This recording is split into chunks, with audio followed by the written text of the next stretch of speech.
Disagi e rallentamenti si sono verificati stamani nel ponte di Volta Barozzo, a cavallo tra le vie Facciolati e Piovese. Ecco come sarebbe la situazione giornaliera qualora venisse realizzata la nuova linea tranviaria su rotaia SIR 3.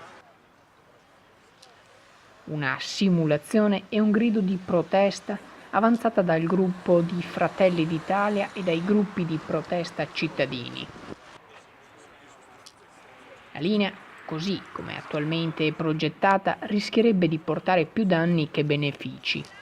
I gruppi lamentano anche lo scarso dialogo con questa amministrazione, a cui hanno proposto varianti meno impattanti come i bus elettrici.